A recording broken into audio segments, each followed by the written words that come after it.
வார்தா மாவட்டத்தில் இருக்கும் புல்கான் வெடிபொருட்கள் கிடங்கியில் ஏற்பட்ட தீ விபத்தில் 17 பேர் உயிரிழந்திருக்கிறார்கள். இது பற்றிய கூடுதல் விவரங்களை மும்பையில் இருக்கும் மூத்த செய்தியாளர் ஜவஹரிடம் கேட்கலாம்.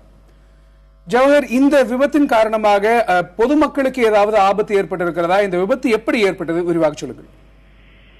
கணேஷ், நீங்க பாத்தீங்கன்னா வார்தா மாவட்டத்துல புல்காங் கிராமத்துல மகாராஷ்டிரா, அதாவது இந்தியன் ராணுவத்தோட கொஞ்சம் வெடிபொருள்கள், அம்யூனிஷன் சரியா மற்றபடி பொருள்கள் அந்த வைக்கிற இடத்துல அங்க ஒரு விபத்துனால இப்போ மக்கள், அதாவது அங்க மேல் அதிகாரிகளோட கருத்து கணக்கு என்ன சொல்றாங்கன்னா, அங்க ஒரு ஸ்பார்க், அந்த ஸ்பார்க் எதனால ஏற்பட்டுச்சு, ஒரு ஷார்ட் சர்க்கியூட் மாதிரியா இருக்கா, இல்ல மற்றபடி வேற அக்கம் பக்கத்துல இருந்து வேற யாரோ கொஞ்சம் பிள்ளைகளும் சரி மற்ற ஆட்கள் ஏதாவது ஒரு நெருப்பு போட்டிருக்காங்க. அது இப்போ விசாரணைக்குள்ள விஷயம்.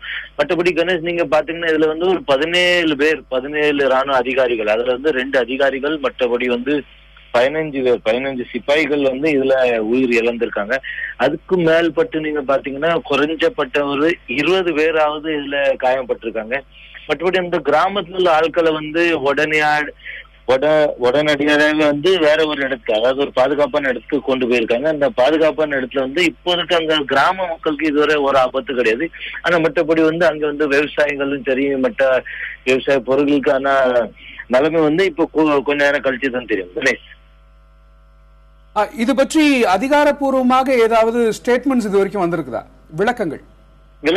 கணேஷ் எப்படி வந்திருக்குன்னா, அதிகாரிகள் இதுக்கான பூர்ண விசாரணை பண்ணணும். அதாவது இந்த மாதிரி விபத்து எதனால ஏற்பட்டிருக்கு, அதாவது இத்தனை வருஷத்துல இந்த மாதிரி ஒரு விபத்தும் இந்த மாதிரி ஒரு பயம் எப்பவுமே ஏற்பட்டது கிடையாது. சோ இது ஒரு பெரிய ஆக்சிடென்ட்.